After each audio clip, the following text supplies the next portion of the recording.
श्री स्वामी समर्थ. जय जय स्वामी समर्थ. स्वामींचं नाव घेऊन मी आजच्या ह्या नवीन व्हिडिओला सुरुवात करते. हिंदू धर्मात पितृपक्षाचे विशेष महत्त्व आहे. पितृपक्षाला श्राद्ध पक्ष असेही म्हणतात.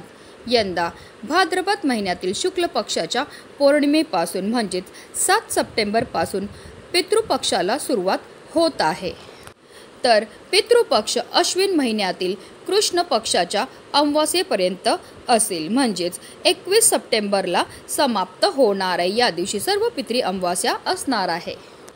ब्रह्मपुराणानुसार मनुष्याने पूर्वजांची पूजा केली पाहिजे आणि त्यांना तर्पण केले पाहिजे.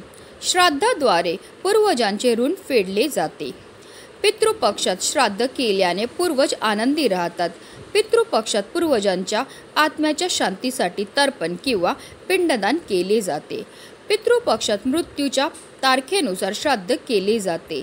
जर मृत व्यक्तीची मृत्यूची तारीख माहिती नसेल तर अशा परिस्थितीत अमावास्येला म्हणजे सर्व पितृ अमावास्येला श्राद्ध हे केले जाते. धार्मिक श्रद्धेनुसार जर पूर्वज आनंदी असतील तर जीवनात समृद्धी आणि संपत्ती येते. पण जर पूर्वज रागावले तर त्या व्यक्तीचे जीवन अडचणींनी भरलेले असते. पितृपक्षात दररोज तर्पण करावे, परंतु ज्यांचे पालक जिवंत आहेत त्यांना तर्पणाचा नियम लागू होत नाही. ज्यांचे पालक जिवंत आहेत त्यांनी दररोज सकाळी सूर्यदेवाला जल अर्पण करावे आणि त्यांच्या पूर्वजांचे आणि आवडत्या देवतांचे ध्यान करावे. जर आई वडील हयात नसतील किंवा दोघांपैकी एक हयात नसेल तर त्यांनी पितृपक्षात दररोज दक्षिणेकडे तोंड करून तर्पण द्यावे. तर्पण नेहमी पाण्यातून दूध आणि तीळ मिसळून करावे. पितृपक्षात गायीसाठी चारा किंवा अन्न तयार करावं. पहिली भाकरी गायीला खायला द्या. असे केल्याने देवी देवताचा आशीर्वाद मिळतो. शास्त्रामध्ये असे म्हटले आहे की पितृपक्षात पूर्ण भक्तीने गायीला चारा खाऊ घातल्याने श्राद्ध कर्माचे पूर्ण फळ मिळते आणि पितरही संतुष्ट होतात. पितृपक्षात दररोज सकाळी आणि संध्याकाळी दक्षिणेकडे तोंड करून पूर्वजांच्या नावाने दिवा लावावा. असे मानले जाते की पितृपक्षात पूर्वज दक्षिण दिशेकडून पृथ्वीवरील त्यांच्या नातेवाईकांकडे येतात. श्रद्धा या शब्दापासून श्राद्ध हा शब्द निर्माण झाला आहे.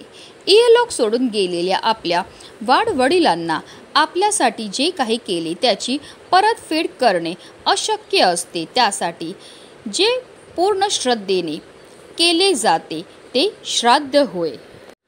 पूर्वजांमध्ये देवताप्रमाणे वरदान आणि शाप देण्याची क्षमता असते असा उल्लेख गरुड पुराण आणि कठोपनिषद यासारख्या ग्रंथांत आढळून येतो. त्यामुळेच पूर्वजांना प्रसन्न ठेवण्यासाठी, कुटुंबातील सुख शांती समृद्धी कायम राहण्यासाठी आपल्याला आपल्या पितरांच्या नावाने पूजा, सेवा आणि दान हे करायचं आहे. आणि म्हणूनच पितृपक्षाच्या 15 दिवसात फक्त एकदाच आपल्याला तुळशीला ही एक वस्तू अर्पण करायची. ही वस्तू अर्पण केल्यामुळे आपल्या 100 पिढ्याचा पितृदोष तर नष्ट होणारच आहे, पण आपल्याला सर्व कामामध्ये यश मिळून आपले पितृ आपल्यावर प्रसन्न होणार आणि आपल्याला ते सुखी संसाराचा आशीर्वाद देणार. तर ती कोणती वस्तू अर्पण करायची, कोणत्या वेळेत अर्पण करायची त्याबद्दल सविस्तर आणि महत्त्वाची अशी माहिती मी तुम्हाला या व्हिडिओमध्ये देणार आहे. तो व्हिडिओ पूर्ण पहा आणि जर चॅनलवर नवीन असतील तर चॅनलला सबस्क्राईब करा आणि शेजारी बेल आयकॉन सुद्धा प्रेस करा, जेणेकरून तुम्हाला माझ्या नवनवीन व्हिडिओचं नोटिफिकेशन मिळत राहील आणि तुम्ही एक पण व्हिडिओ मिस करणार नाही. हिंदू धर्मात तुळशीला पवित्र वनस्पती मानले जाते आणि ते भगवान विष्णूंना अत्यंत प्रिय आहे. तुळशीची सेवा केल्याने पापाचा नाश होतो आणि सुख समृद्धी मिळते. तुळशीची पूजनाने घरात सकारात्मक ऊर्जा टिकून राहते आणि वास्तुदोष दूर होतो. प्रत्येक घरात तुळशीचे रोप लावणे आणि तिची पूजा करणे शुभ मानले जाते, कारण तुळस म्हणजे साक्षात माता लक्ष्मीचं स्वरूप आहे. पद्मपुराणानुसार तुळशीचे दर्शन घेतल्याने पापाचा नाश होतो. तुळशीला नमस्कार करणे आणि तिला पाणी घालणे मोक्ष प्राप्तीसाठी फलदायी मानले जाते. तुळस मनुष्यासाठी धन, धान्य आणि पुण्य देणारी मानली जाते. ज्या घरात तुळशीचे रोप असते तिथे भगवान विष्णूंचा वास असतो आणि वास्तुदोष दूर राहतो. आणि म्हणूनच आपल्याला पितृपक्षाच्या या 15 दिवसामध्ये आवर्जून तुळशी मातेची पूजा आणि सेवा ही करायची आहे. याकरता आपल्याला पितृपक्षाच्या काळामध्ये सकाळी ब्रह्ममुहूर्तावर उठायचं, आपल्या पितरांचं स्मरण करायचं आणि दिवसाला सुरुवात ही करायची, स्वच्छ स्नान करायचे आहे आणि स्वच्छ वस्त्र हे परिधान करायचे. सर्वप्रथम आपल्याला देवघरामध्ये दिवा हा प्रज्वलित करून घ्यायचा आहे, कारण कोणतीही सेवा किंवा कोणताही उपाय जर आपण अग्नीच्या साक्षीने केला तर त्यामध्ये आपल्याला निश्चितच सफलताही प्राप्त होत असते. त्यानंतर आपल्याला सूर्यदेवांना जल अर्पण करायचं आहे. जल अर्पण करताना आवर्जून त्यामध्ये आपल्याला काळे तीळ हे टाकायचे आहेत. त्यानंतर आपल्याला विधिवत देवपूजा ही करून घ्यायची आणि त्यानंतर आपल्याला आवर्जून तुळशी मातेची सुद्धा पूजा ही करायची. तुळशी मातेच्या इथे आपल्याला शुद्ध गाईच्या तुपाचा दिवा हा प्रज्वलित करून घ्यायचा आणि त्यानंतर आपल्याला तुळशी मातेला जल अर्पण करायचं. जल अर्पण करताना त्यामध्ये आवर्जून आपल्याला काळे तीळ हे टाकायचे. तिळांची उत्पत्ती ही श्रीहरी विष्णूंच्या घामापासून झाली होती. तसेच काळे तीळ हे आपल्या पितरांना सुद्धा समर्पित आहेत आणि जेव्हा पण आपण काळ्या तिळांपासून काही उपाय किंवा सेवा करतो तर त्यामुळे आपल्या जीवनामध्ये असणारा प्रखरातला प्रखर पितृदोष, ग्रहदोष, शत्रुपीडा, दारिद्र्य दूर होण्यामध्ये मदत ही मिळत असते, कारण तिळांना दारिद्र्य नाशक असं सुद्धा म्हटलं जातं.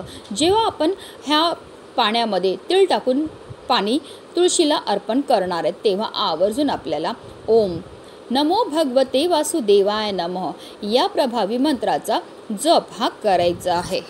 आणि जेव्हा हे तीळ टाकून जल आपण तुळशी मातेला अर्पण करतो तर त्यामुळे आपले पित्र देखील आपल्यावर प्रसन्न होत असतात आणि त्यांच्या कृपेने आपल्या जीवनामध्ये असणारा प्रखरातला प्रखर पितृदोष हा दूर व्हायला लागतो. आता ही तुळशीची सेवा जी आहे ती आपल्याला दररोज करायचं. असं हे जल जे आहे ते आपल्याला दररोज तुळशी मातेला अर्पण करायचं. तुम्ही स्वतः अनुभव घेतील की तुमच्या आयुष्यामध्ये असणारी जी संकट आहेत, वेदना आहे, दोष आहे, दारिद्र्य ते हळूहळू कमी व्हायला लागलेलं आहे.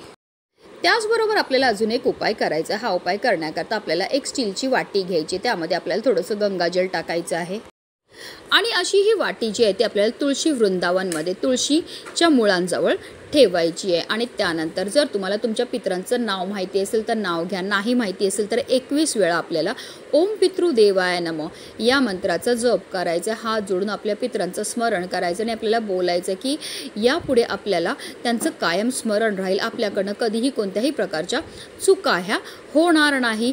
कळत नकळत झालेल्या चुकांची आपल्याला क्षमायाचनाही करून घ्यायची आणि त्यांना प्रार्थना करायची आपल्या जीवनामध्ये असणारी जी संकट आहेत, वेदना आहे, दोष आहे, दारिद्र्य ते दूर होण्याकरता. त्यानंतर आपल्याला तुळशी भोवती 11 प्रदक्षिणा मारायच्यात. प्रदक्षिणा मारताना निरंतर आपल्याला ओम नमो भगवते वासुदेवाय नमः या मंत्राचा जप हा करायचा आहे.